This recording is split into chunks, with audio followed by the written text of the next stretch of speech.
The term worst year ever gets tossed around a lot these days, mostly on the internet, and for reasons like, I was disappointed in the latest Star Wars movie.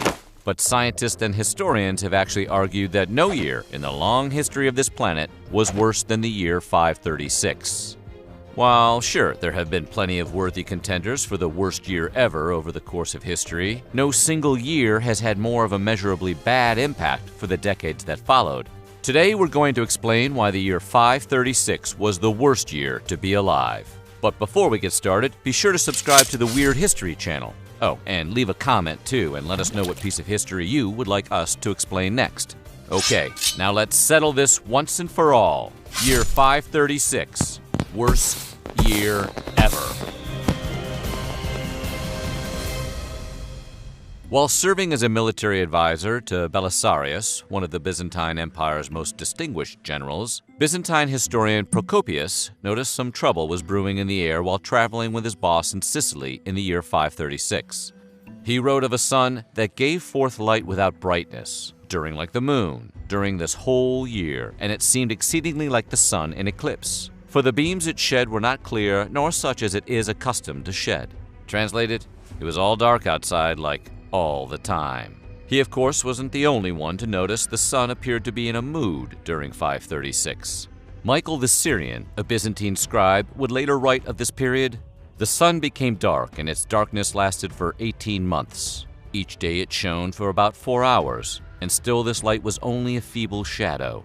Everyone declared that this sun would never recover its full light. The fruits did not ripen, and the wine tasted like sour grapes."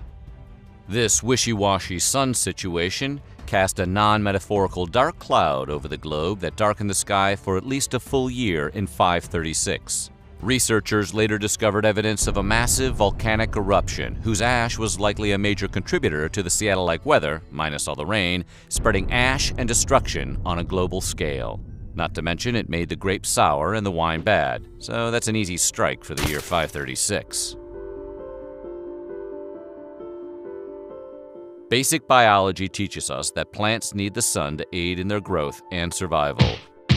So not having direct sunlight for the duration of at least a year did a real number on the crop output around the world and sparked a widespread famine around the globe. And it's not just that the plants wanted to catch their rays, it was just too darn chilly for crops to grow. With the sun cloaked in an endless cloud, the temperature of the earth dropped between 1.6 and 2.5 degrees Celsius. Or 34.88 to 36.5 degrees Fahrenheit for all the Americans thinking that doesn't sound so bad.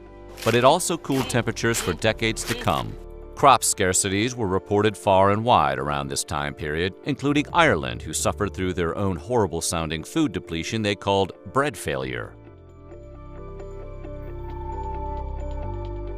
A dusty veil covering the sun wasn't the only bad thing in the air for these poor people just trying to live their lives in 536. There was also a plague or two waiting in the wings to strike on these vitamin D-deprived immune systems. Nobody was immune to this infestation. It swept through the lower classes all the way to the imperial palace. Symptoms, as it was lovingly described, began with a sore that formed on the palm of the hand and progressed until the afflicted one could not take a step. The legs swelled, then the buboes burst and pus came out.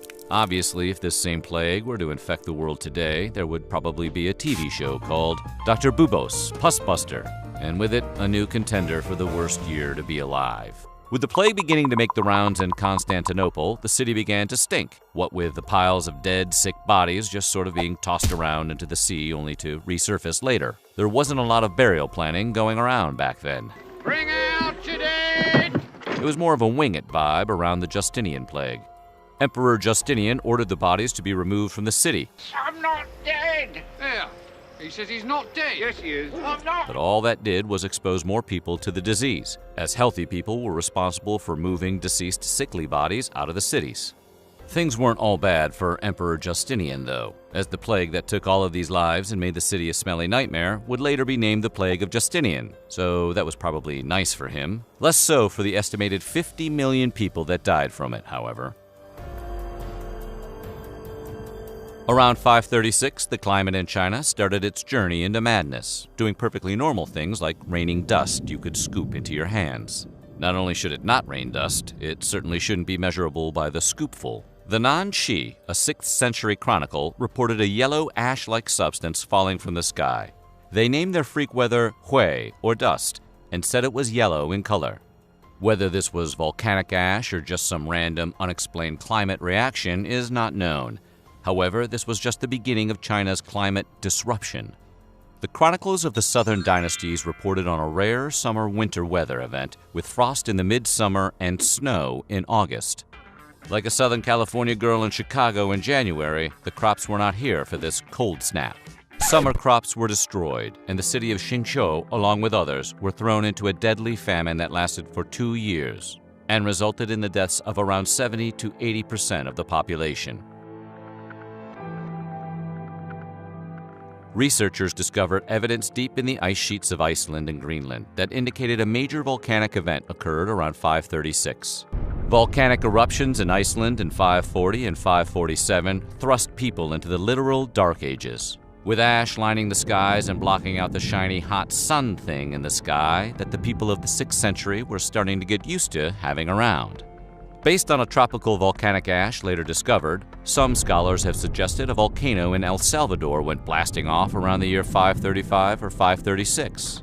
Still others pointed to a volcanic eruption in North America as a contributor to the dark skies around the world. When combined with the 2 Icelandic volcano eruptions, it kicked off what was adorably called the Late Antique Little Ice Age. This cute little ice age cooled off the planet for at least a decade and resulted in the death of crops and subsequently people. Both directly through starvation and indirectly, a malnourished population was more susceptible to diseases, of which there were plenty running around. Well, there's one thing that certainly couldn't claim it had a bad year: exploding volcanoes.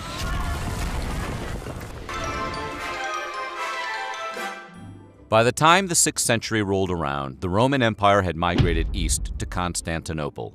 And, under the guiding hand of Emperor Justinian, the Romans sought to get back to the glory days of the empire. Much like a high school graduate who still hangs around campus and wears their Letterman jacket. I mean, it is pretty cool. Though some of Justinian's generals saw success in this cool goal, most notable Belisarius, who fought against several different armies including Goths, Vandals, and others, Justinian himself couldn't mirror the success due to constant uprisings and imperial instability. Those pesky uprisings always getting in the way of success. To add sickness to war defeats, the Byzantine Empire would never fully recover from the disease and famine sparked by the events of 536. The Byzantine Empire lost between 35 to 55% of their population in the year 541, once the bubonic plague moved in and did what the plague did best: kill depressingly high percentages of entire populations. Historians believe the plague could have been transported by plague-infested rats hitching a ride on military trains during this attempt to bring the Roman Empire back to its peak, which clearly backfired.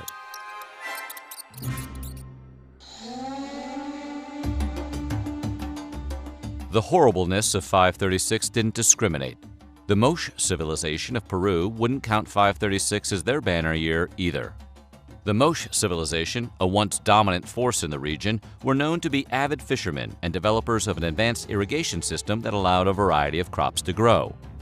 Their agricultural talents were the backbone of their economy, but the weather conditions in the 6th century caused their pocketbooks to take a deep hit.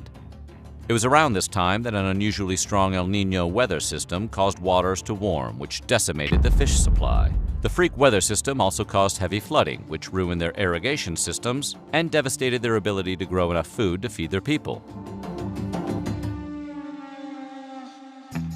People, probably tired of listening to Twitter users claim X and X was the worst year ever, a group of scholars set out to set the record straight once and for all. Harvard historian Michael McCormick and a group of scholars decided to science their way out of the age-old question, what was the worst year to be alive? Initially, however, this was not the ultimate goal of McCormick and his group of 12 interdisciplinary scholars.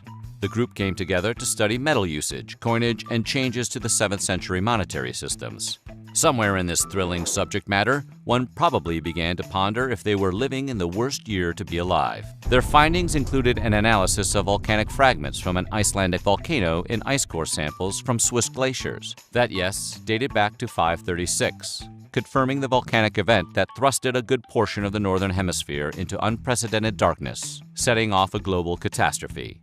Yeah, but in 1998, both Armageddon and Deep Impact were released, and people had to choose between which two asteroid-based action movies they liked best. That's a tough year.